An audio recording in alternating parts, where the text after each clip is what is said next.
खबर, सुजीत कुमार की बड़ी लापरवाही, जो कि डीएम है देवरिया के, उनकी भी बड़ी लापरवाही सामने आई है। नारी संरक्षण गृह का कभी साहब ने निरीक्षण तक नहीं किया। शासन से आदेश दिए गए थे, लेकिन बावजूद इसके मीटिंग से फुर्सत नहीं मिली। सिर्फ मीटिंग करने में माहिर है यहाँ के जिलाधिकारी। आईएएस सुजीत कुमार मीटिंग लेने में ही माहिर है। इस वक्त की ये बड़ी खबर आप देख रहे हैं। शासन से भी आदेश मिला था। पूर्व में संरक्षण गृह का लाइसेंस भी निरस्त हुआ था, लेकिन बावजूद इसके यहाँ पर जिलाधिकारी ने कभी कोई जांच नहीं की। जांच में जब सीबीआई ने जांच की तो कई खामियां भी पाई गई थी। सूचना के बाद भी डीएम सुजीत की लापरवाही सामने आई है।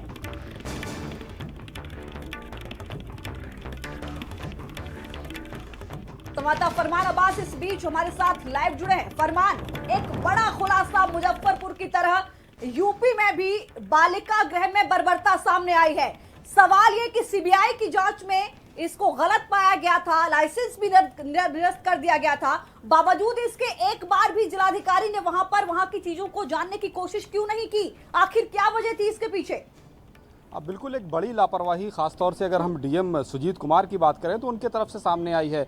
एक बार भी उन्होंने जिस मामले में सीबीआई ने पड़ताल की हो, सीबीआई ने उसमें अनियमितता पाई हो और उसका जो रजिस्ट्रेशन है वो सरकार ने निरस्त किया हो, ऐसे में अगर वहाँ पर वो संरक्षण गृह चल रहा है और डीएम वहाँ नहीं पहुँच रहे हैं या अपने मातहतों को नहीं भेज रहे हैं, तो जाहिर है कि एक बड़ी लापरवाही सामने आई है। इसके अलावा अगर हम बात करें तो 3 तारीख का एक पत्र है जो मुख्यमंत्री ने लिखा था सभी जिलाधिकारियों को, जिसमें ये कहा गया था कि जहाँ जहाँ इस तरह के संरक्षण गृह, बाल संरक्षण गृह या जो बालिका संरक्षण गृह चल रहे हैं वहाँ पर खुद जाकर डीएम निरीक्षण करें। लेकिन डीएम देवरिया ने उस तरफ रुख नहीं किया और उस पत्र को भी संज्ञान नहीं लिया। तो जाहिर है कि एक बड़ी लापरवाही खुद डीएम की तरफ से आ रही है। डीएम को शायद मीटिंगों से और अपने व्यक्तिगत कामों से फुर्सत नहीं है। यही वजह है कि इस तरह के गंभीर मामलों में वो ना तो वहाँ पहुँचे हैं और ना ही किसी तरह की जाँच की है, ना ही अपने मातहतों को वहाँ भेजा है। कुल मिलाकर ये कहा जा सकता है कि आँख बंद किए हुए सिर्फ अपने में मगन रहे डीएम, और ज़िले में क्या हो रहा है, किस तरह के हालात हैं,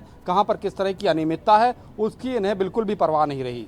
फरमान, जो लोग इस पूरे मामले में मिले हुए हैं, जो इस पूरी बर्बरता को अंजाम दे रहे थे, उनके खिलाफ तो कार्रवाई हो, ये तो सभी मांग करते हो, कड़ी कार्रवाई हो, लेकिन क्यों ना सबसे पहले जिलाधिकारी के खिलाफ कार्रवाई हो? बिल्कुल, आप अंदाज़ा लगा सकते हैं कि बार बार मुख्यमंत्री योगी आदित्यनाथ अपने अफसरों को निर्देश दे रहे हैं, बार बार चेतावनी देते हैं और कहते हैं किसी भी तरह की लापरवाही नहीं कबूल की जाएगी। लेकिन ऐसे में अगर 3 तारीख को मुख्यमंत्री की तरफ से एक चिट्ठी जारी होती है, निर्देश जारी होते हैं और डीएम अगर उसके ऊपर अमल नहीं करते हैं, तो जाहिर कि सबसे बड़ा जिम्मेदार अगर कोई है तो देवरिया के जो डीएम है सुजीत कुमार इसके लिए जिम्मेदार हैं कि अगर मुख्यमंत्री के चेतावनी के बाद, उनके पत्र के बाद, उनके निर्देश के बाद भी अगर वो नहीं सुनते हैं तो इससे बड़ी लापरवाही क्या होगी, और सबसे पहली कार्रवाई उनके खिलाफ होनी चाहिए। फरमान, मेरे साथ बने रहिए। समाजवादी पार्टी से उदयवीर सिंह जी मेरे साथ जुड़े हैं। उदयवीर जी, बहुत स्वागत भारत समाचार पर आपका। उदयवीर जी, देवरिया में जिस तरीके से बाल गृह के नाम पर ये बर्बरता देखने को मिली है, लड़कियों को, छोटी छोटी बेटियों को अवैध शारीरिक धंधे में उतारा जा रहा है, इस पूरे मामले में क्या कहेंगे? किसकी लापरवाही, कौन दोषी और क्या कार्रवाई की मांग विपक्ष की?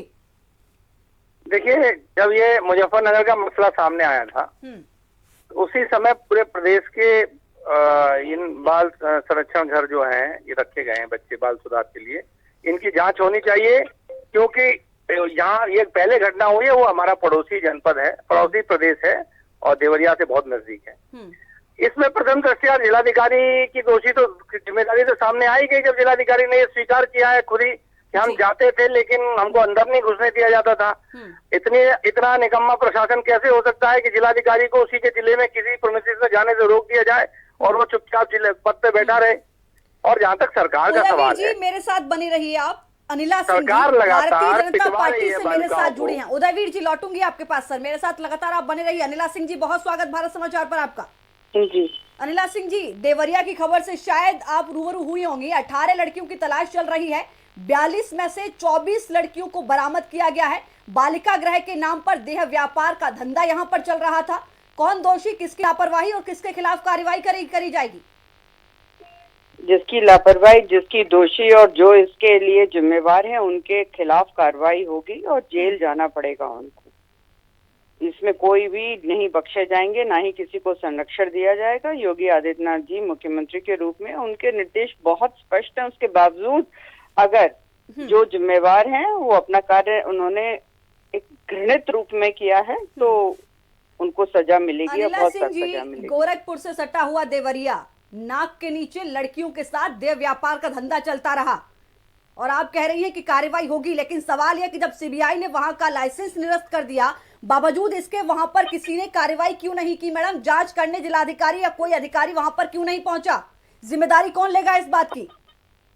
जिम्मेवारी वही लेंगे जैसा कि मैंने आपको कहा है कि जिनकी जिम्मेवारी है और उनको उत्तर देना पड़ेगा और उन्हें सजा का सामना करना पड़ेगा। उदयवीर जी, देखिए, लॉ एंड ऑर्डर मैकेनिज्म्स को जब आप खुद ध्वस्त करेंगे, मुख्यमंत्री जी कहेंगे लाठी मार के ठीक कर दो, और लाठी मार के ठीक व्यवस्था करनी चाहिए ना। जब जिलाधिकारी खुद कह रहा है कि मैं जो है जाता था, मुझे घुसने नहीं दिया जाता था। कोई जिलाधिकारी इतना कमजोर नहीं है कि वो अपने जिले में कहीं घुसना चाहे, उसे घुसने नहीं दिया जाए। और अगर उसे घुसने से रोकने की क्षमता किसी की है तो सरकार में उच्च पदों पर बैठे लोगों के अलावा कोई ऐसा व्यक्ति नहीं है जो डीएम को उसके जिले में किसी प्रेमिसेस में जाने से रोक दे।